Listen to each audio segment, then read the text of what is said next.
Hi, how are you? You look cool. Can you tell everybody your name? You look cool. I love your show. I'm Eleanor. Thank you, Eleanor. Yeah, so I wanted to sort of share an experience and just like a message a little and ask questions to you guys. I am classically trained in fashion design, so like I'm not in this world at all, or wasn't until 2023. And I was doing some soul searching and started a meditation practice and just completely popped open, like as medium, animal communicator, orb sightings, experiences with NHI, downloads, schematics, like crazy shit. Nice. Okay. And it's totally changed me, like, in my way of looking at the world. And I know it's good. And I know it's also a reflection of us and what's in our heart and whether we're genuine or not. And I think, my question for you guys is, this current administration is really shaping the narrative around this as sort of religious fundamentalism, demonic. Can you say more about why they would be doing that? And Please. Can we just establish that this shit is not bad? It's not demonic. Thank you for asking that bringing question. this up, This is something actually we really want to talk. Should I go? Because I'm going to explode again. Go ahead. Okay. The Collins Elite is a theory given to a fundamentalist Christian group in the military or the deep state, the government, whatever. I think it's Catholic.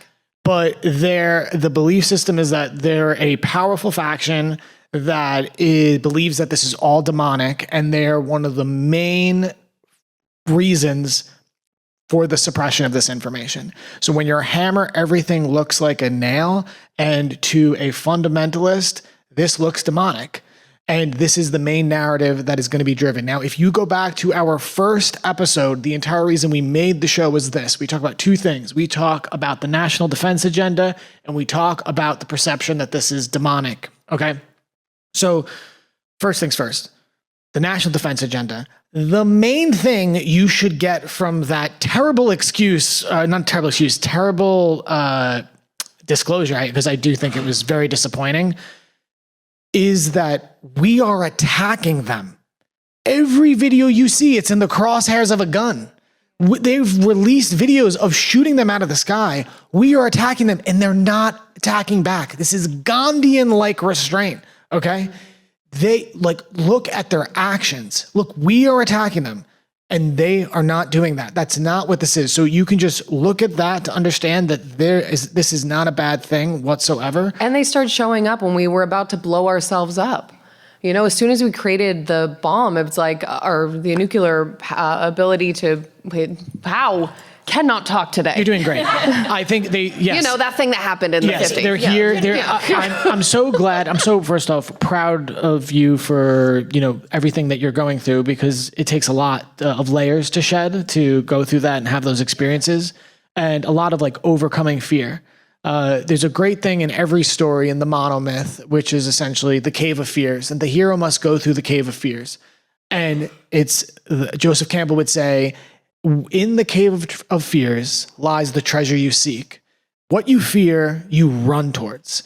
And what happens is the hero fights the cave dragon to get the treasure, and the dragon kills the hero, and they are reborn anew. So this fear that we have, and everything we're going through right now, it will feel like death. But what it actually is, a new world and a new life and rebirth, as you know. So the only thing I want to say is, will it be depicted as demonic? Yes. We all see it. Is it demonic? No. Not at all. You will see in this community itself, there is a schism in the community of some people that believe, they're like, it's the reptilians and it's bad and it's all that is. What you need to understand is that there is some semblance of a quarantine that's happening on the planet right now around us and the phenomenon, whether who's doing it, I don't get involved with the races. What you need to know is this: there is a quarantine. Everything that is happening is being sanctioned. They are not violating our free will, and they cannot violate our free will. If there are negative of any sorts when it comes to non-human intelligence, what you need to understand is why there is not an okay, you need to understand that the good ones, They cannot violate the free will of us. They cannot violate the free will of any selfishly oriented beings. All they can do is respond to our actions to reach out to them and ask for help. Okay. It's like a parent, trying, in the other room, like watching from afar, but they cannot help unless you ask, because they know the kid's gonna be like, no, I got it. Or like, oh, dad, you suck. When the last woman that I worked for like all these women when I was in my 20s, and the last woman I worked for, the day I was leaving her office, she said to me, Tanya, you're never gonna get anything unless you ask for it. And at the time I didn't know what that meant. I was like, whatever, Fran, you don't understand me. And then, and then like years later, I realized, I was like, oh my God, I'm not asking for what I want in life. I am just assuming that people understand what I want, and I'm not actually asking for it. And once you start asking, you realize that most of the time people want to help and they will find ways to help you. The same thing goes with spirit. The same thing goes with ETs. You say, hey, I want to connect. That's what prayer is for, right? You're asking to connect. That's what plant medicine is for. I'm asking to connect. So these are the things that we have to do in order to bypass and use our free will to connect with them, is ask for help, ask for guidance, and then they can be like, okay, hello. Yeah. Yeah. And the broader the filter, if you put too tight of a filter on when it comes to what you ask, so I need this, I need that, they can't violate your free will, the higher vibrational intelligence. So it's better to open it to them and just let them do what they see fit. The problem is if you say, I want all my ego gone, I want to be humble, I want to be a better partner, like shit's gonna get spicy, like, and then doubting and falling into despair, that's another thing. But I think the most important thing to understand is that like, you couldn't have brought up a more important question. So is understanding that there is nothing to fear except to fear itself. And actually, I would like to comment on this, and I don't know if you've had this experience, but when it comes to plant medicine, for me, they didn't come and I was like, this is, oh my God, like the happy village of aliens and we're singing Kumbaya. I was so terrified and I could not get out of the experience, and it was torture. But on the other side of the experience, I realized that it was my resistance and my fear, and that they were just trying to help.